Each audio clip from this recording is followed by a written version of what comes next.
ইসরায়েলে Iran ১৮০টি ballistic ক্ষেপণাস্ত্র হামলা চালিয়েছে।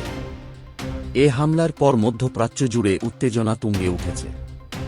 জাতিসংঘ মহাসচিব আন্তোনিও গুতেরেস মধ্যপ্রাচ্য পরিস্থিতিকে বলেছেন, একটার পর একটা উত্তেজনা। ইরানের এই হামলার বড় অংশটা ইসরায়েল তার মিসাইল প্রতিরক্ষা ব্যবস্থা আয়রন ডোম এবং যুক্তরাষ্ট্রের নৌবাহিনীর যুদ্ধজাহাজের সাহায্যে ঠেকিয়ে দেয়।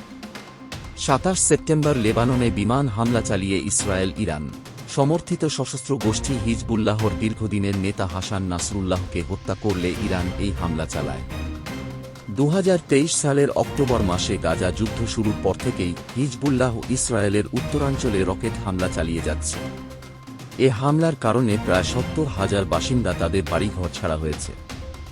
এক বছর আগে যে পরিস্থিতি ছিল তার থেকে এখন মধ্যপ্রাচ্যের অবস্থা অনেক বেশি নাজুক।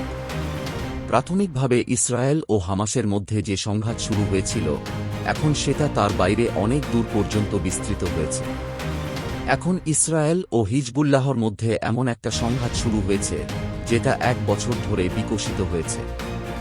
আর এই সংঘাত হামাসের সঙ্গে ইসরায়েলের সংঘাতের চেয়ে বেশি বিপজ্জনক হয়ে উঠেছে। ইসরায়েল এই সংঘাতের কাজে তাদের স্পেশাল অপারেশন ইউনিটগুলো ব্যবহার করেছে।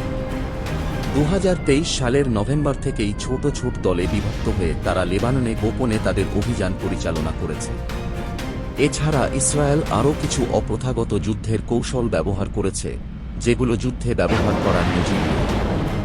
এর মধ্যে পেজার ও ওয়াকি টকির নেটওয়ার্কে বিস্ফোরণের মতো ঘটনা রয়েছে। এছাড়া গত কয়েক সপ্তাহে তারা লেবাননে শতবার বিমান ও মিসাইল হামলা করেছে। ইসরায়েলের এই সম্মিলিত অভিযান হিজবুল্লাহর অস্ত্রভাণ্ডার, সামরিক অবকাঠামো ধ্বংস করেছে এবং হাসান নাসরুল্লাহ সহ গোষ্ঠীটির কয়েকজন জ্যেষ্ঠ নেতা নিহত হয়েছেন। এই হামলার মানবিক ক্ষয়ক্ষতিও অনেক। লেবাননের ১,০০০-এর বেশি মানুষ এ পর্যন্ত নিহত হয়েছেন। এর মধ্যে কতজন হিজবুল্লাহর সদস্য সেটা জানা যায়নি। ইসরায়েল ও হিজবুল্লাহ এর মধ্যে সর্বশেষ সরাসরি সংঘাত হয় ২০০৬ সালে। ৩৪ দিন স্থায়ী সেই সংঘাতে ১,৫০০ জন লেবানি ও হিজবুল্লাহ যোদ্ধা নিহত হয়েছিলেন।